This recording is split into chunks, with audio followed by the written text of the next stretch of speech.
Oke, kita mulai. Selamat pagi. Assalamualaikum warahmatullahi wabarakatuh. Apa kabar Pak Sabta? Waalaikumsalam warahmatullahi wabarakatuh. Kabar baik, Ananda. Panggil ayah aja lah ya. Oke. Iya. Jadi ya, kita kali ini akan memperkenalkan ada sesuatu yang istimewa nih yang kita pegang. Kak, tunjukin nggak? Jadi kita memanfaatkan ini ada anak magang di sebelah kita. Apa namanya? Audio. Apa yang kamu pegang? Buku. Bukunya siapa? Atau Judulnya apa? From Fresh to Pro in Human Resources Management Memahami SKK NIMSDM. Nice, thank you. Say bye-bye. Say hi. Say hi and bye. Hai Dio, thank you Dio. Stay here. Oke, jadi kita ada buku ini. From Fresh to Pro and Human Resources Management Memahami SKK NIMSDM. Authornya ya, tentu, yours truly, Pak Sabta Putrayadi. Pertanyaan pertama. Who is this book for? Buku ini untuk siapa? Ya, sesuai judulnya ya. Buku ini untuk yang baru mau berkecimpung di bidang human resource management. Sampai siapapun yang mungkin sudah menguasai banyak, tapi ingin mendapatkan freshman. Ya. Jadi ini buku ini ditulis berdasarkan pengalaman pribadi juga gitu. Dulu waktu pertama kali kecemplung di bidang human resource management ya, back in awalnya sih di tahun 81 ya. Tapi kemudian waktu itu hanya kira-kira berjalan 3 tahun, kemudian pindah ke operation ya. Tapi tahun 95 kembali lagi ke human resource management gitu, pada posisi yang sudah lebih tinggi tentunya gitu, dan merasakan gitu untuk mendapatkan gambar besar human resource management itu mesti ngumpulin serpihan-serpihan gitu ya, baca buku macam-macam, tapi kadang-kadang nggak nangkep apa ya integrasinya satu sama lain gitu, hubungannya satu sama lain gitu. Tapi setelah berjalannya waktu gitu dengan berbagai macam pengalaman yang dia dapat, akhirnya ya ini satu semacam rangkaian. Kebetulan pada saat yang bersamaan dapat tanggung jawab untuk menyusun dan merevisi ya standar kompetisi kerja nasional Indonesia untuk manajemen SDM. Okay. Gitu. Jadi kemudian terpikir, wes ini bagus sekali kalau kita bisa rangkum menjadi satu kesatuan, dijelaskan masing-masing walaupun tidak dalam ya. Tapi paling nggak orang dapat gambar apa sih masing-masing unit kompetensi pada SKKN itu gitu. Isinya kira-kira apa. Oke. Seperti itu. Tadi ada keluar kata-kata integrasi ya. Nah, kayaknya mungkin ini yang gambar wheel ini ya. Iya. Kayaknya ya ini kita menyebutnya itu model manajemen SDM Indonesia. Model manajemen SDM Indonesia. Nah, sekali lagi buku ini kayaknya menjadi buku, kayaknya harapannya apa? Jadi buku besarnya gitu ya, yang menjelaskan ini secara umum, baru nanti ada detailnya gitu ya. Ya, jadi buku ini sebagai langkah awal sebenarnya untuk menyebarkan pengetahuan tentang manajemen SDM. Ya. Dari buku ini sudah terpikir oleh saya akan ada setidaknya 10 turunan buku. Ya. 10. 10 okay. Betul. Okay. Ya. Dan itu sekarang sudah mulai saya garap gitu bersama beberapa teman dari Indonesia Human Resource Institute gitu. Komunitas SDM. Ya. Sekarang lagi ini kebetulan di working from home ini banyak punya waktu luang untuk menulis gitu ya. Saya sedang susun struktur tulisannya. Ya. Jadi struktur tulisannya. Sebab itu penting. Kalau menulis itu dari pengalaman saya, kebetulan saya juga mengajar menulis di kelas-kelas knowledge management pada waktu mengajar mereka tentang bagaimana melakukan knowledge capture gitu. Ya. Selalu diawali dengan struktur tulisan gitu. Walaupun di tengah jalan atau di belakang nanti itu bisa aja berubah, tapi ya, dengan adanya struktur tulisan kita tahu apa sih yang mesti kita tulis gitu. Kita mau pergi sesuatu ke tempat ada pertanyaan dulu gitu kita tahu ya kita mau kemana gitu. Sebab kalau menulis tanpa struktur tulisan ujung-ujungnya jadi nggak jelas nih akhirnya apa yang didapat gitu, nggak jelas gitu. Kira-kira begitu. Okay. Jadi saya udah sempat baca juga nih buku ini ya, dan lumayan padat gitu isinya. Nah, tapi sebenarnya kalau orang nanya, how do we use this book? Gimana cara pakai buku ini? Bisa dijelaskan sedikit nggak? Jadi gini, buku ini sebenarnya pegangan awal kalau seseorang mau ambil sertifikasi di bidang manajemen sumber daya manusia. Sekarang kan sudah eranya sertifikasi nih. Betul. Ya. Yeah. Sebab Indonesia kalau mau maju, program sertifikasinya harus standar kualitasnya harus jelas gitu. Karena sesuatu yang terukur itu lebih mudah dikelola dan jelas ukurannya gitu. Ya toh? Nah, kita juga harus begitu. Nah, SKKN ini dibuat adalah untuk tujuan itu gitu. Nah, kemudian SKKN di MSDM sudah disusun, dapatlah sejumlah unit kompetensi, ada 61 unit kompetensinya. Nah, sekarang masing-masing unit kompetensi itu apa sih isinya gitu. Nah, ini disampaikan secara gamblang gitu ya. Dengan ada beberapa yang saya berikan diagram gitu ya. Supaya orang bisa dapat gambar besarnya. Kadang-kadang ada orang yang malas baca buku, nah dia cukup lihat diagramnya itu aja, sebenarnya dia udah paham, oh ini maksudnya gitu. Ya, itu yang saya senang juga dari buku ini ya, karena banyak gambar-gambar ya. Jadi untuk seseorang yang sangat visual ya, melihat diagram-diagram ini tuh enak banget, sangat membantu ya. Berwarna lagi, itu dia, penting banget tuh. Ya kan, jadi memang waktu mencetak saya udah terpikir bukunya harus dengan kualitas kertas yang bagus, dengan kualitas cetak yang baik, ya sehingga orang jadi betul-betul jelas gitu. Dan yang ujung-ujungnya kalau ada yang mau memalsukan, paling nggak dia butuh biaya besar lah. Lumayan kan, harus niat gitu. Oke, berikutnya bisa deskripsikan sedikit nggak, kasih kita gambaran gitu. Karena 61 kompetensi ya. 61 unit kompetensi itu kan tidak sedikit. Ya kan? Bisa, mungkin ada teman-teman, rekan-rekan yang tertarik juga suatu hari nulis buku ya. Bisa jelaskan nggak gimana cara Ayah kemarin ininya, proses menulis bukunya itu seperti apa? Ya, kebetulan saya punya background S2-nya di bidang manajemen human resource, Master in Human Resource Management gitu. Jadi ini udah satu modal yang cukup secara akademis, satu modal awal lah ya. Kemudian sudah melalui perjalanan pengalaman yang cukup lengkap gitu. Pernah di sebagai job analis, pernah jadi di compensation and benefit, pernah di training and management, pernah di pengembangan organisasi, pernah di hubungan industrial, dan kebetulan pernah jadi direksi juga di beberapa perusahaan, level direksi maksudnya ya. Itu di waktu saya di Kaltim Primakol, di Barito Pacific, kemudian di Medco ya. Nah, itu banyak sekali ngalamin kasus-kasus, berhadapan dengan karyawan, berhadapan dengan serikat pekerja, berhadapan dengan pejabat-pejabat ketenagakerjaan, dengan polisi malah, kemudian juga dengan DPR, dengan pemerintah daerah. Nah, itu memberikan banyak sekali insight-insight ya yang saya bisa tuangkan di buku tersebut. Tentu juga tidak lepas dari banyak buku yang sudah pernah dibaca gitu ya. Gitu. Berarti tadi gabungan ya, kalau bisa diterangkum berarti knowledge sama experience. Practical experience benar-benar gitu, karena skill tadi karena pernah mengalami sendiri gitu ya. Betul. Karena sertifikasi itu kan sesuatu yang kita perlukan untuk praktek, bukan sesuatu yang kita perlukan untuk asal tahu aja. Biasanya orang kan ngambil sertifikasi gitu kan. Betul. Sertifikasi itu modal awal yang paling bagus itu adalah portofolio. Nah, tadi yang disampaikan tadi itu adalah portofolio gitu. Ini tadi. Jadi menulis buku ini modalnya salah satunya portofolio gitu, karena itu tadi pernah mengalami gitu ya. Jadi mirip lah. Jadi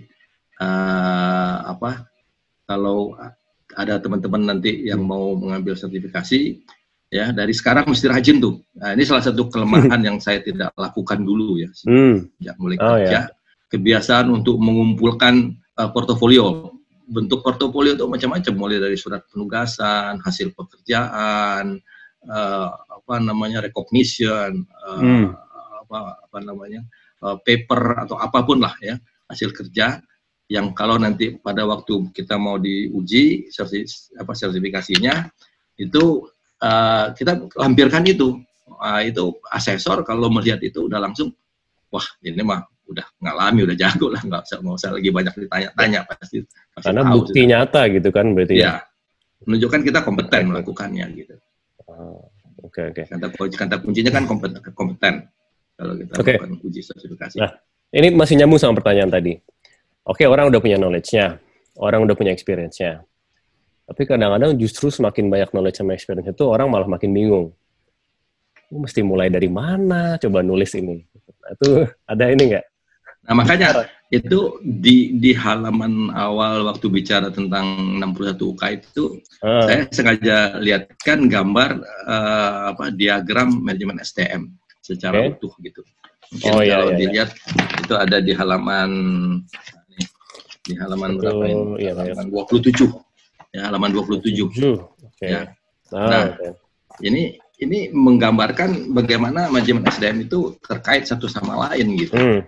Ya, secara ringkas mungkin kalau lihat gambar itu dijelaskan bagaimana perusahaan itu organisasi selalu mulai dengan visi misi, strategi dan sebagainya. Mau dibawa kemana perusahaan itu? Iya, betul, mau kemana. Baru dibuat strategi dan kebijakannya. Kemudian baru kita coba hire orangnya, ya toh. Kalau sudah hire orangnya pastikan harus digaji dengan baik. Kalau udah digaji pastikan dia perform dengan bagus. Kalau dia kurang bagaimana dia dikembangkan, dilatih. Ya, kemudian bagaimana talenta dia kemudian dikelola dengan baik. Kalau ada masalah hubungan kerja itu bagaimana itu berfungsi dapat diselesaikan dengan baik dan sebagainya gitu. Termasuk tentunya sistem informasi pekerjaannya ya harus rapi. Apalagi dengan era sekarang teknologi sangat maju, itu harusnya modal awal bagaimana mengolah jadi lebih mudah.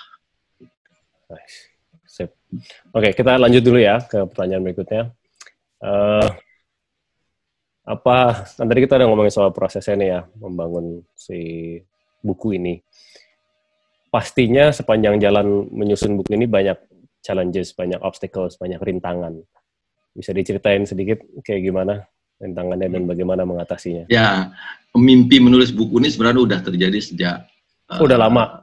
Itu ingat Ayah pernah bilang mau nulis buku itu udah 10 tahun yang lalu lah. Enggak, dari 10 tahun yang lalu Ayah pernah bilang. Mungkin 10 tahun yang lalu barangkali. Terutama sejak waktu SKKN ini terbit di tahun 2014 gitu ya.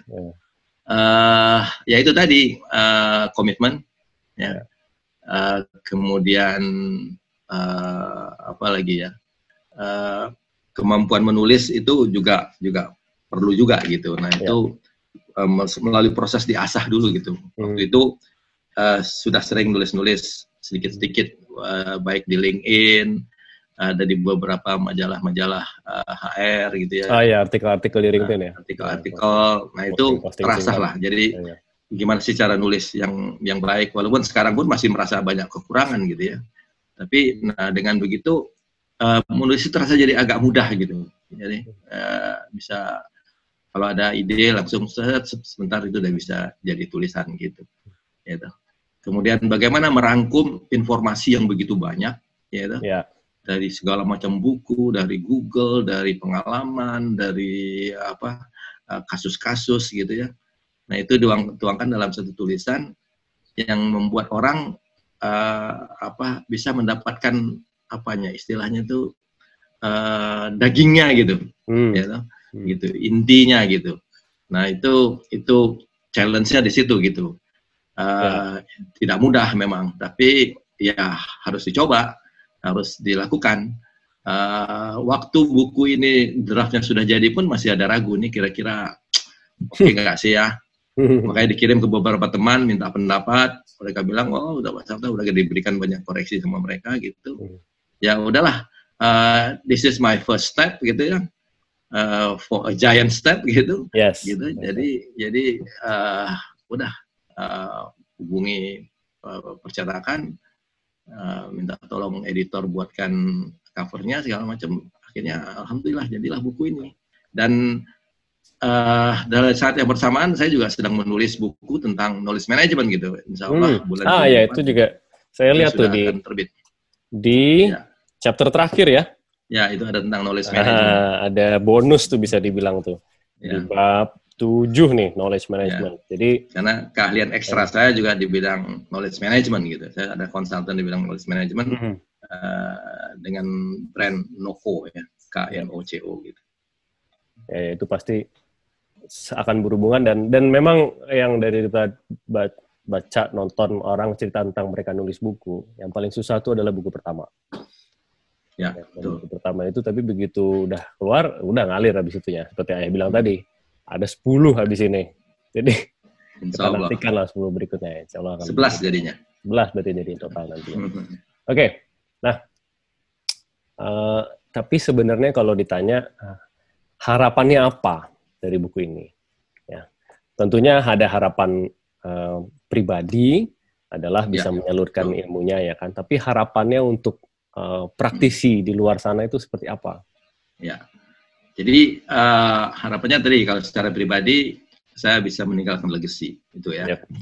Kalau buat orang banyak ya ingin terutama profesional manajemen SDM ya, praktisi manajemen SDM itu betul-betul paham gitu apa yang mereka lakukan. Kalau mereka berfungsi di satu tempat, umpamanya berfungsi di bidang training and development, jangan hanya berpikir tentang training development. Ya, fungsi itu berdampak kemana-mana gitu, ke performance, ke manajemen talenta, ke hubungan industrial, itu ada linknya semua, ada tautannya gitu yang membuat kalau kita tidak baik mengelolanya bisa berdampak ke sana gitu. Jadi ini memberikan gambar besar bagaimana sih manajemen SDM itu harusnya dilakukan gitu.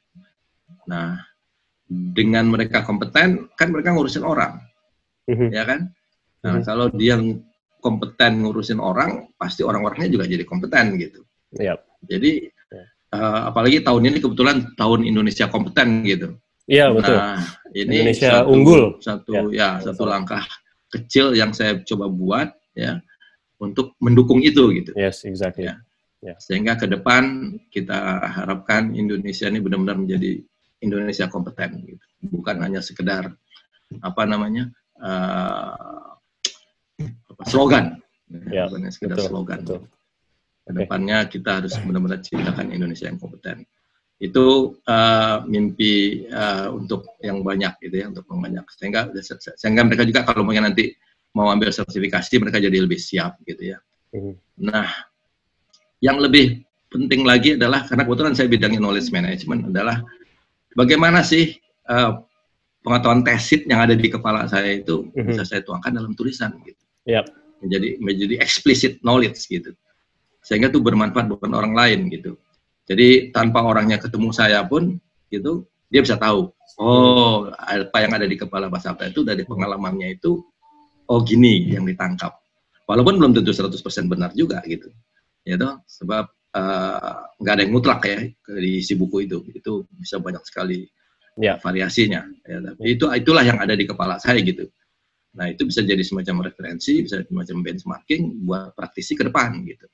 Oh kalau ini begini, oh kalau begitu, mungkin menurut saya begini gitu. Jadi apa namanya berusaha untuk membuat what, how, and why itu tersampaikan di sana gitu. Sebab kita kan dalam hidup tuh kadang-kadang dalam pekerjaan sehari-hari bicara tentang what and how. Kita lupa tentang why gitu ya toh. Nah, di buku itu coba juga dijelaskan why-nya. Kenapa sih harus dibuat begini, kenapa mesti begitu gitu. Coba dijelaskan gitu ya. Termasuk nanti di buku knowledge management yang saya akan tulis itu judulnya 5W and 1H in knowledge management. Jadi 5W, 1H. What, where, when, why, how. Ya, betul sekali. Nah, itu di situ disampaikan gitu.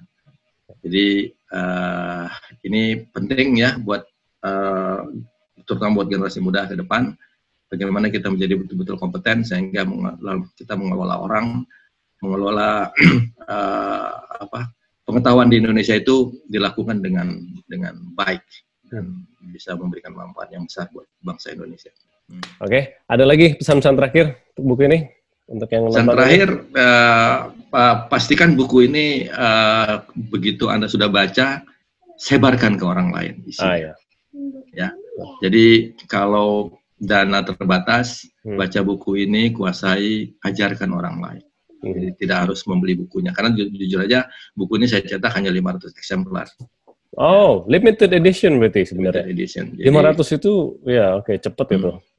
Ya, karena ini semua safe budget ya, gitu ya, safe financing. Jadi